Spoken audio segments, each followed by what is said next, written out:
أعوذ بالله من الشيطان الرجيم بسم الله الرحمن الرحيم يا أيها الناس اتقوا ربكم واخشوا يوما لا يجزي والد عن ولده ولا مولود هو جاز عن والده شيئا إن وعد الله حق فلا تغرنكم الحياة الدنيا ولا يغرنكم بالله الغرور إن الله عنده علم الساعة وينزل الغيث ويعلم ما في الأرحام وما تدري نفس ماذا تكسب غدا وما تدري نفس بأي أرض تموت إن الله عليم خبير صدق الله العظيم. اے لوگو، اپنے پروردگار کی ناراضی سے بچو اور ڈرو اس دن سے جب کوئی باپ اپنے بیٹے کے کام نہیں آئے گا اور نہ کسی بیٹے کی یہ مجال ہوگی کہ وہ اپنے باپ کے ذرا بھی کام آئے. یقین جانو کہ اللہ کا وعدہ سچا ہے، اس لیے ایسا ہرگز نہ ہونے پائے کہ یہ دنیاوی زندگی تمہیں دھوکے میں ڈال دے، اور ایسا ہرگز نہ ہونے پائے کہ وہ شیطان تمہیں اللہ کے معاملے میں دھوکے میں ڈال دے جو سب سے بڑا دھوکے باز ہے.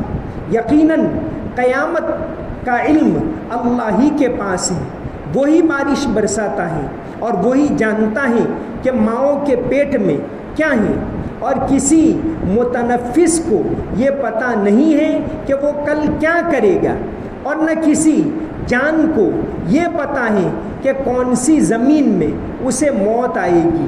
بے شک اللہ ہر چیز کا مکمل علم رکھنے والا، ہر بات سے پوری طرح باخبر ہے.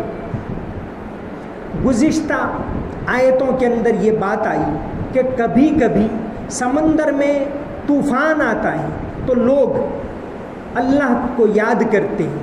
اب آگے کی آیتوں کے اندر سورت کی یہ آخری آیتیں ہیں، یہاں فرمایا کہ ایک بہت بھاری طوفان اس دنیا کے اندر آنے والا ہے جب ساری کائنات تباہ ہو جائے گی، ختم ہو جائے گی.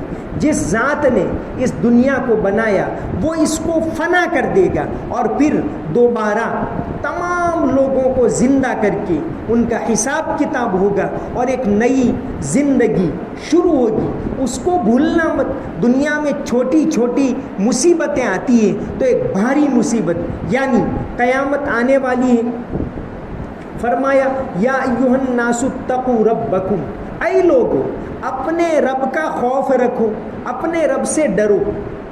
قرآن کریم میں بار بار اللہ کے خوف کا ذکر کیا گیا ہے، کیونکہ انسان کے دل میں اللہ کا خوف ہوگا کہ اللہ مجھے دیکھ رہا ہے تو ہی وہ اللہ کی عبادت کرے گا، تو ہی وہ اچھے کام کرے گا، تو ہی وہ برائی سے بچے گا. ورنہ قانون، دنیا کا قانون کسی کو روک نہیں سکتا، وہ زبردستی تو روک سکتا ہے، لیکن آدمی اپنی خوشی سے، اپنی مرضی سے اسی وقت کرتا ہے جب اس کو احساس ہو کہ اللہ مجھے دیکھ رہا ہے. تو فرمایا کہ اے لوگو ڈرو اپنے رب سے، وخشوا یومن، اور اس دن سے ڈرو لا یجزی والد عن ولدہ، جس دن باپ اپنے بیٹے کے کام نہیں آئے گا.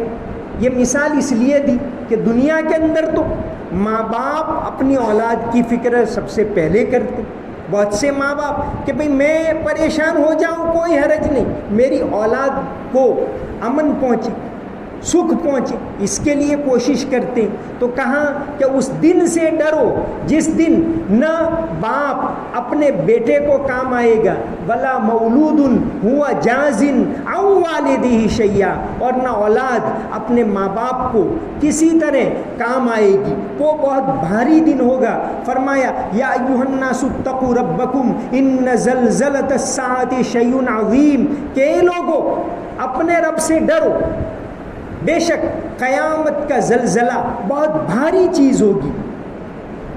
اور سورہ عبس کے اندر فرمایا یوم یفر المرء من اخیہ، اس دن آدمی اپنے بھائی سے بھاگے گا، وَأُمِّهِ وَأَبِيهِ، اور اپنی ماں سے دور رہے گا اور اپنے باپ سے دور رہے گا، وَصَاحِبَتِهِ وَبَنِيهِ، اور اپنی بیوی سے دور بھاگے گا اور اپنی اولاد سے دور بھاگے گا، لِكُلِّ امْرِئٍ مِّنْهُمْ يَوْمَئِذٍ شَأْنٌ يُغْنِيهِ، ہر ایک اس دن اپنی پریشانی کے اندر ہوگا۔ وہ دن آنے والا ہے، اس سے چوکن نہ رہو اور دنیا کے اندر اللہ کی عبادت کرو، کہیں شیطان تم کو دھوکے میں نہ ڈالے، کہیں تم دنیا کی چمک دمک کی وجہ سے دھوکے میں نہ پڑ جاؤ اور کہیں آخرت کو بھول جاؤ۔ ایسا نہیں ہونا چاہیے، بلکہ تم آخرت کو ہمیشہ سامنے رکھو، اور جیسا کہ آخری آیت کے اندر بھی آ رہا ہے، اپنی موت کو سامنے رکھو کہ ہر ایک کو، چاہے وہ 50 سال کی زندگی پائے، 100 سال کی زندگی پائے، آخر اس کا انجام یہ ہونے والا ہے کہ اس کو اس دنیا کو چھوڑ کر جانا ہے، اس کو مرنا ہے۔ فرمایا کہ شیطان تم کو دھوکے میں نہ ڈالے، ان وعد اللہ حق، یقیناً اللہ کا وعدہ برحق ہے، قیامت آنے والی ہے۔ جیسا کہ ہر انسان کی انفرادی قیامت، جو انسان مر گیا اس کی اپنی قیامت تو آئی گئی، جیسا کہ فرمایا من قام فقد قامت قیامت، من مات فقد قامت قیامتہ، کہ جو آدمی مر گیا اس کی قیامت آ گئی۔ لیکن پوری دنیا کی، جیسے ہم دیکھتے ہیں کہ ہر انسان مر رہا ہے، ہر جانور مر رہا ہے، تو ایک دن یہ پوری کائنات بھی مر جائے گی اور پھر اللہ تبارک و تعالیٰ دوبارہ پیدا کریں گے۔ اس دن کو یاد رکھو، ان وعد اللہ حق، یقیناً اللہ کا وعدہ برحق ہے۔ فلا تغرنکم الحیات الدنیا، تو کہیں تمہیں دنیاوی زندگی دھوکے میں نہ ڈالے، ولا یغرنکم باللہ الغرور، اور دھوکے باز شیطان تم کو دھوکے میں نہ ڈالے۔ باخبر رہنا، چوکن نہ رہنا قیامت کو اور اپنی موت کو یاد کرنا۔ اب آخری آیت کے اندر 5 باتوں کا ذکر ہے، چونکہ سوال کیا تھا حارث ابن عمرو نے، ایک سوال پوچھا تھا ان 5 چیزوں کے بارے میں، تو آپ صلی اللہ علیہ وسلم نے گویا اللہ تبارک و تعالیٰ نے خود جواب دیا کہ 5 چیزیں ایسی ہیں جن کا علم پیغمبر کو بھی نہیں، کسی جوتش کو نہیں، کسی انسان کو نہیں، کسی پیغمبر کو بھی اس کا علم نہیں، اس کا علم صرف اللہ کے پاس ہے۔ پہلی بات، ان اللہ عندہ علم الساعہ، یقیناً قیامت کا علم اللہ ہی کے پاس ہے۔ قیامت کب آئے گی یہ کسی کو پتہ نہیں، پیغمبروں کو بھی پتہ نہیں، صرف اللہ تبارک و تعالیٰ کو پتہ ہے کہ قیامت کب آئے گی۔ ہاں، قیامت کی کچھ نشانیاں بتائی گئی اور قرآن کریم میں جگہ جگہ قیامت سے چوکنا کیا گیا۔ کہیں فرمایا اذا وقعت الواقعہ، کہ جب وہ بھاری واقعہ پیش آئے گا، کہیں فرمایا ان زلزلۃ الساعۃ شیء عظیم، کہ قیامت کا زلزلہ بہت بھاری ہوگا۔ الگ الگ انداز میں القارعۃ مالقارعہ، کھنکھنانے والی قیامت آئے گی، آ کر رہے گی۔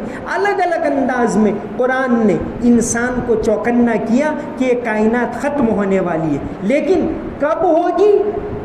یقیناً ہوگی، لیکن کب ہوگی اس کا علم صرف اللہ کو ہے، پیغمبروں کو بھی نہیں۔ جو حدیث جبرائیل ہے، ایک بہت اہم حدیث ہے، اس کے اندر حضرت جبریل علیہ السلام نے ایک مرتبہ حضرت جبریل علیہ السلام آئے انسان کی شکل میں اور سامنے بیٹھ کر بہت سارے سوالات کیے، اس کو حدیث جبرائیل کہتے، بہت اہم حدیث۔ تو اس کے اندر انہوں نے سوالات اس لیے کیے تاکہ سب کو پتہ چلے، تو اس میں انہوں نے الگ الگ سوال کیے کہ اسلام کیا ہے، ایمان کیا ہے وغیرہ، احسان کیا ہے۔ انہوں نے ایک سوال کیا کہ قیامت کب آئے گی؟ آپ صلی اللہ علیہ وسلم نے جواب دیا مل مسئول عنہ بعالم من السائل، مل مسئول عنہ بعالم من السائل، کہ جس کو پوچھا گیا وہ پوچھنے والے سے زیادہ کچھ نہیں جانتا۔ پھر آپ نے اس کی چند نشانیاں بتائی، تو قیامت کی نشانیاں بتائی گئی کہ دنیا میں ایسا ہونے لگے گا، ایسا ہونے لگے گا، تو پھر قیامت آئے گی، لیکن کب آئے گی وہ صرف اللہ تبارک و تعالیٰ جانتے ہیں۔ ایک تو قیامت کی چھوٹی نشانیاں، ایک بڑی نشانی۔ چھوٹی نشانیاں، ایک سعودی عرب کے ایک عالم ہیں محمد عبد الرحمن العریفی، جن کو کتاب میں نے بتائی تھی استمتع بحیاتک، زندگی سے لطف اٹھائیے، ان کی ایک کتاب ہے نہایت العالم، یعنی قیامت کی نشانیوں کے بارے میں کہ دنیا کب ختم ہوگی، اس میں انہوں نے قیامت کی نشانیوں کا ذکر کیا ہے۔ اس کتاب کا اردو میں بھی ترجمہ ہوا ہے، دنیا کا خاتمہ، دونوں کتابیں نیٹ پر بھی موجود ہیں، دنیا کا خاتمہ۔ تو قیامت کی چھوٹی نشانیاں انہوں نے 131 بتائی اس کتاب کے اندر، قرآن اور حدیث سے قیامت کی 131 چھوٹی نشانیاں کہ بھئی جھوٹ کا عام ہونا، بے حیائی کا عام ہونا، بڑی بڑی عمارتوں کا بنانا وغیرہ وغیرہ، بہت ساری باتیں جو چھوٹی نشانیاں ہیں اور پھر بڑی نشانیاں۔ تو انہوں نے 131 نشانیاں اس کے اندر بیان کی، اور اس میں سے انہوں نے لکھا ہے کہ 131 میں سے یہ نشانی ہو چکی، یہ ہو چکی، 84 نشانیاں انہوں نے ایسی گنوائی جو اب تک ہو چکی، اور 47 نشانیاں باقی ہیں۔ ایسا ان کی رائے کے مطابق انہوں نے اپنی کتاب نہایت العالم کے اندر لکھا ہے۔ تو بہرحال ایک دن دنیا ختم ہونے والی ہے، لیکن وہ کب ہوگی اس کا پتہ صرف اللہ تعالیٰ کو ہے۔ تو فرمایا ان اللہ عندہ علم الساعہ، یقیناً قیامت کا علم صرف اللہ کے پاس ہے۔ دوسری بات وَيُنَزِّلُ الْغَيْثَ، کہ دوسری چیز جس کا علم صرف اللہ کو ہے، بارش وہی برساتا ہے۔ انداز بدل دیا، پہلی بات میں ان اللہ عنده علم الساعہ بہت ٹھوس انداز میں کہا، دوسرے میں کہا وَيُنَزِّلُ الْغَيْثَ کہ بارش وہی برساتا۔ بارش کب ہوگی، کتنی ہوگی، کہاں ہوگی، کتنے بج کر کتنے سیکنڈ پر شروع ہوگی، کتنے بجے ختم ہوگی، اس کا علم صرف اللہ کو ہے۔ ہاں یہ میٹیورولوجی والے ہیں، ہوامان والے، وہ اندازہ بتاتے، اندازہ بتانے میں کوئی حرج نہیں کہ بھئی فلاں دن فلاں جگہ بارش ہونے کا امکان ہے، لیکن ایگزیکٹ نہیں بتا سکتے کہ بھئی 12:17 پر ہوگی اور 3:02 پر پوری ہوگی، یہ نہیں بتا سکتے، یہ علم اللہ کو۔ تو اندازہ جو ہوتا ہے، ایک تو جوتش کے پاس سے تو جانے سے منع کیا، جو غیب کا آئندہ کا علم بتاتے، ایک تو جو اللہ تعالیٰ نے اندازے رکھے ہیں دنیا کے اندر، اس سے آدمی بتائے کوئی حرج نہیں۔ جیسے میں کہوں کہ ابھی 2 گھنٹے کے بعد یہاں پورا اندھیرا ہو جائے گا باہر، تو بالکل ہو ہی جائے گا، تو وہ ایک طے شدہ ہوتا ہے کہ بھئی کل صبح 6:02 پر سورج طلوع ہوگا، تو وہ ایک قدرت کے اصول کے مطابق بتایا، اس کو بتانے میں کوئی حرج نہیں۔ جوتش کے پاس جانے سے منع کیا۔ تو دوسری بات فرمائی وَيُنَزِّلُ الْغَيْثَ کہ بارش وہی برساتا ہے، بارش کا نظام اللہ تبارک و تعالیٰ کے ہاتھ میں ہے۔ بارش کا نظام جس کے ذریعے پوری کائنات، پانی کے اوپر تو دنیا چل رہی، پانی نہ ہو تو دنیا چلے بھی نہیں، تو اللہ تبارک و تعالیٰ نے اس کا انتظام کیا، ورنہ انسان کہاں پانی کا انتظام کر سکتا ہے۔ فرمایا افرأیتم الماء الذی تشربون، سورہ واقعہ کے اندر فرمایا بتلاؤ تو وہ پانی جو تم پیتے ہو، انتم انزلتموہ من المزن ام نحن المنزلون، کیا آسمان سے تم اس کو برساتے ہو کہ ہم برساتے ہیں؟ لو نشاء جعلناہ اجاجا، اگر ہم چاہیں تو پانی کو کڑوا بنا دیں۔ پانی اللہ کی نعمت تو ہے، لیکن ایک بہت بڑی پانی کے اندر صفت، پانی ذرا بدل جائے، اللہ تعالیٰ آسمان سے جو پانی برساتے بالکل پیور ہو، ذرا بدل جائے تو کہ بھئی اس پانی سے چاول برابر نہیں ہوں گے، اس پانی کی چائے برابر نہیں لگے گی۔ اللہ تعالیٰ نے جو پیور پانی برسایا، جو پہاڑوں پر جس کا اسٹاک کیا، وہ پانی خالص ہوتا ہے، پھر انسان اس کو ڈسٹل کرتا ہے اور کیا کیا کرتا ہے اور RO لگاتا ہے، لیکن اللہ تعالیٰ نے تو خالص ایسا پانی دیا کہ اس پانی سے آپ کھانا بناؤ، لیکن وہی پانی ذرا بدل گیا، اب کیا بھئی اس پانی سے چاول برابر نہیں چڑھیں گے۔ تو پانی بھی اللہ تبارک و تعالیٰ کی قدرت کی نشانی ہے، اور پانی کا بیجا استعمال کرنے سے سخت منع کیا۔ پانی کے اندر بھی فضول خرچ ہوتا ہے، فضول خرچی صرف روپیوں میں نہیں ہوتی، وہ وقت میں بھی ہوتی ہے اور بہت سی چیزوں میں ہوتی۔ اللہ کے نبی صلی اللہ علیہ وسلم نے فرمایا کہ اگر تم بہتی ہوئی ندی پر وضو کر رہے ہو تو بھی زائد پانی استعمال نہ کرو، یہاں تک آپ نے تاکید کی۔ تو دوسری نشانی، جن 5 چیزوں کا علم صرف اللہ کو ہے، اس میں سے پہلا قیامت، دوسرا وَيُنَزِّلُ الْغَيْثَ کہ بارش وہی برساتا ہے، تیسرا وَيَعْلَمُ مَا فِي الْأَرْحَامِ کہ ماں کے پیٹ میں کیا ہے وہ وہی جانتا ہے۔ اب اس کا ترجمہ ہم نے بہت لیمیٹیڈ کر دیا کہ ماں کے پیٹ میں کیا ہے، بچہ ہے کہ بچی ہے، وہ تو آج کل سونوگرافی سے بھی جان لیتے، لیکن اللہ تبارک و تعالی یہ نہیں کہ بھئی وہ بچہ ہے یا بچی ہے، وہ زندہ پیدا ہوگا کہ مردہ ہوگا، وہ کتنا جیے گا، وہ کیا کھائے گا، اس کو کون سی بیماری ہوگی، وہ کہاں مرے گا، وہ کتنے دن زندہ رہے گا، یہ سب کچھ اللہ جانتے، سب کچھ اس میں ما فی الارحام کہ جو ماؤں کے پیٹوں کے اندر ہے اس کے بارے میں سب کچھ جانکاری اللہ تبارک و تعالیٰ کو ہے۔ وَيَعْلَمُ مَا فِي الْأَرْحَامِ تو تیسری بات یہ فرمائی۔ چوتھی بات وَمَا تَدْرِي نَفْسٌ مَاذَا تَكْسِبُ غَدًا کسی انسان کو یہ معلوم نہیں کہ آئندہ کل میں کیا کروں گا۔ آپ پلاننگ کر سکتے لیکن آئندہ کل میں کیا کھاؤں گا، کہاں جاؤں گا، کون اچانک بیمار ہوگا تو مجھے جانا پڑے گا، کیا میں اچانک بیمار ہو جاؤں گا، کچھ بھی پتہ نہیں۔ انسان کو پتہ بھی نہیں ہوتا کیا کل میں مر جاؤں گا، انسان کو پتہ نہیں ہوتا۔ تو چوتھی بات فرمائی کہ آئندہ کیا ہوگا اس کو تم نہیں جانتے۔ وما تدری نفس ماذا تکسب غدا کہ آئندہ کل وہ کیا کرے۔ اس کا مطلب یہ نہیں کہ آئندہ کا پلاننگ نہیں بنا سکتے، آئندہ کے بارے میں تو انسان کو اللہ تعالیٰ نے یہ سوجھ بوجھ دی کہ آئندہ کہ بھئی میں 5 سال کے بعد مکان بناؤں گا، اتنے سال کے بعد یہ کروں گا، یہ سب پلان انسان بنا رہا ہے، لیکن وہ کر پائے گا کہ نہیں کر پائے گا وہ اللہ تبارک و تعالیٰ کے ہاتھ میں۔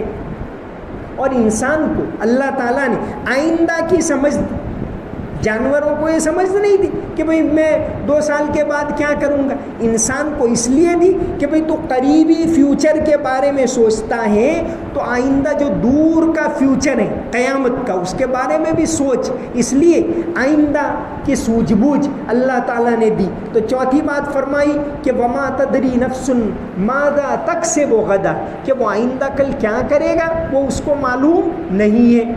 اور 5ویں بات وما تدری نفس بأی ارض تموت کہ کسی انسان کو یہ پتہ نہیں ہے کہ اس کی موت کس زمین کے اوپر آئے گی، اس کی موت گھر میں آئے گی کہ ایمبولینس میں آئے گی، اس کی موت ہائی وے کے اوپر آئے گی کہ ہاسپٹل میں آئے گی، کسی کو پتہ نہیں۔ تو 5ویں بات جس کا علم صرف اللہ تبارک و تعالیٰ کو ہے وہ فرمایا وما تدری نفس بأی ارض تموت کہ وہ کس جگہ مرے گا اس کا علم صرف اللہ تبارک و تعالیٰ کو ہے۔ اس جگہ کے اوپر تفسیر مظہری کے اندر ایک واقعہ لکھا ہے حضرت سلیمان علیہ السلام کے زمانے کا۔ حضرت سلیمان علیہ السلام کو اللہ تبارک و تعالیٰ نے وہ جیسے آج کل ہوائی جہاز ہے، اللہ تعالیٰ نے ان کو ایسا ایک جگہ سے دوسری جگہ وہ فوراً تخت پر اڑ کر پہنچ جاتے، تو آج ہیں تو اللہ تعالیٰ نے ان کو دیا تھا۔ تو حضرت سلیمان علیہ السلام کے دربار میں ایک آدمی بیٹھا ہوا تھا، تفسیر مظہری کے اندر لکھا ہے، اور حضرت اسرائیل علیہ السلام آئے اور گر کے اس آدمی کو دیکھا، دوسروں کو نظر نہیں آیا، اس کو دیکھا، وہ آدمی ایک دم گھبرا گیا۔ حضرت سلیمان علیہ السلام کو کہا کہ مجھے فلاں جگہ فوراً پہنچاؤ، جانا ہے۔ حضرت سلیمان علیہ السلام نے تخت پر بٹھایا اور اس کو پہنچا دیا۔ اسرائیل علیہ السلام آئے اور وہیں روح قبض کر لی، اور حضرت سلیمان علیہ السلام سے کہا حضرت اسرائیل علیہ السلام کہ میں سوچ میں پڑ گیا کہ بھئی اس آدمی کی موت تو ہندوستان کے جنگل میں لکھی ہوئی تھی اور یہ یہاں کہاں سے موجود ہے، تو آدمی کی موت کہاں آئے گی کسی کو پتہ نہیں۔ اس سلسلے میں مفسرین امام مالک کا واقعہ لکھتے ہیں۔ امام مالک بہت بڑے فقیہ گزرے۔ امام مالک نے کئی مرتبہ حج کیا، مدینۃ الرسول صلی اللہ علیہ وسلم کے رہنے والے، مدینہ کے سب سے بڑے فقیہ، مدینہ کے سب سے بڑے عالم کہے جاتے، کئی مرتبہ حج اور عمرہ کیے۔ اب بڑی عمر میں ان کی تمنا یہ تھی کہ میری موت مدینہ میں آئی، اس لیے وہ اب عمرہ کرنے یا حج کرنے نہیں جاتے، حالانکہ ان کی تمنا تھی کہ اگر مجھے پتہ چل جائے کہ ابھی کتنی عمرہ باقی ہے تو ایک آدھ حج کر لوں، عمرہ کر لوں، لیکن وہ نہیں جاتے۔ ایک مرتبہ خواب میں اللہ کے رسول صلی اللہ علیہ وسلم کو دیکھا، بہت بڑے عالم، بڑے اللہ والے تھے، بہت اونچا مقام رکھتے، آپ صلی اللہ علیہ وسلم کو دیکھا خواب میں، باتوں باتوں میں پوچھا آپ کو کہ اللہ کے رسول صلی اللہ علیہ وسلم میری موت کو ابھی کتنا وقت باقی ہے؟ تو آپ نے یوں بتایا، پھر آنکھ کھل گئی۔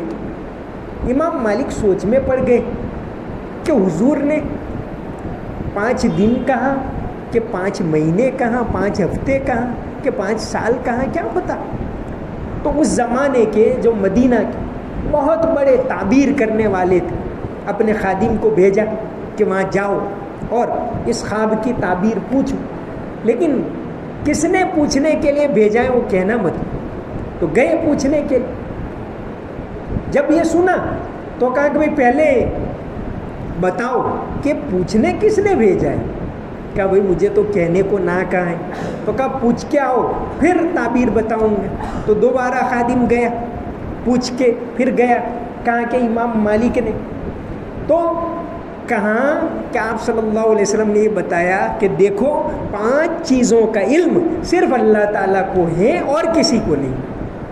تو یہاں فرمایا کہ وما تدری نفس بأی ارض تموت، کہ کسی انسان کو یہ پتہ نہیں کہ موت کس جگہ کے اوپر آئے گی۔ ہاں یہ بات 100% یقینی ہے کہ ہر ایک کی موت آنے والی ہے۔ حدیث شریف کے اندر آتا ہے، حضرت عائشہ رضی اللہ عنہا سے مروی کہ آپ صلی اللہ علیہ وسلم نے فرمایا، اے عائشہ کیا تم شہید اسی کو سمجھتی ہو جو جنگ کے اندر مر جائے؟ تب تو میری امت میں بہت کم شہید ہوں گے۔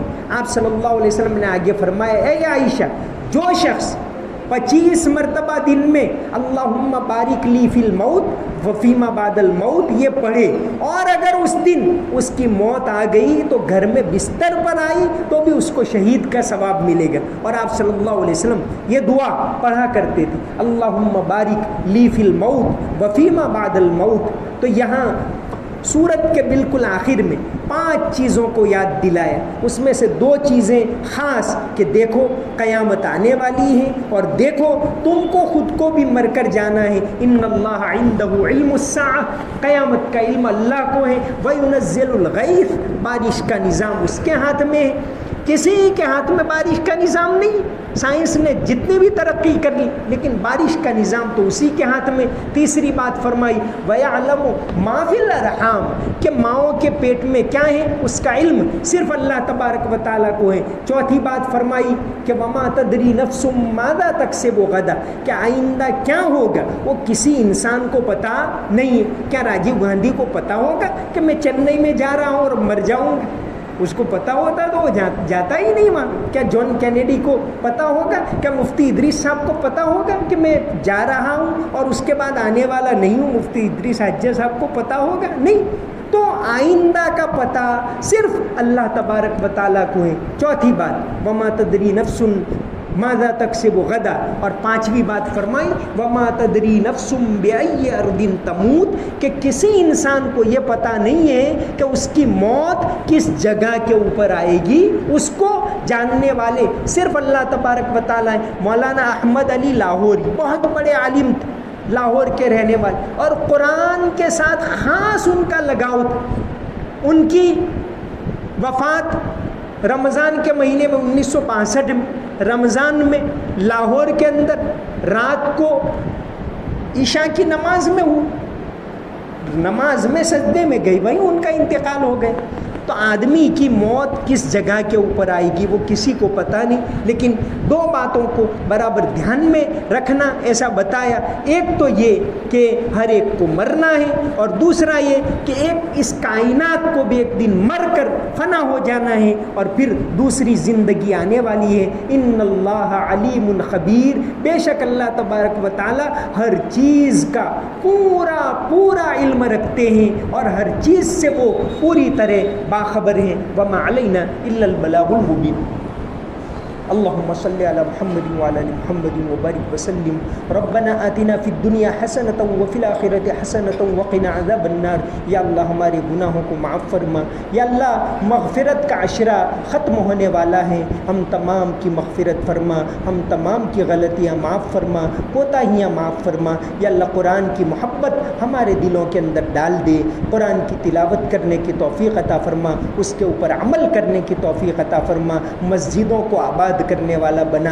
یا اللہ ہر طرح کے گناہوں سے حفاظت فرما۔ یا اللہ موت آنے والی ہے، موت سے پہلے موت کی تیاری کرنے کی توفیق عطا فرما، ہر گھڑی موت کو یاد رکھنے کی توفیق عطا فرما۔ یا اللہ حلال پاکیزہ روزی عطا فرما، اچانک موت سے حفاظت فرما۔ یا اللہ ہر طرح کی اچانک کی بیماریوں سے حفاظت فرما، تندرستی کے ساتھ عافیت کے ساتھ تیری عبادت کرنے کی توفیق عطا فرما۔ یا اللہ جب موت آئے تو ہماری زبان کے اوپر کلمہ جاری ہو، ایسی توفیق عطا فرما، آخرت کی تیاری کرنے والا بنا۔ یا اللہ ہر طرح سے حفاظت فرما، ہر طرح کی خوبیاں جو نبی کریم صلی اللہ علیہ وسلم نے مانگی ہم تمام کو عطا فرما۔ اللہم صلی علی محمد وعلی ال محمد وبارک وسلم برحمتک یا ارحم الراحمین۔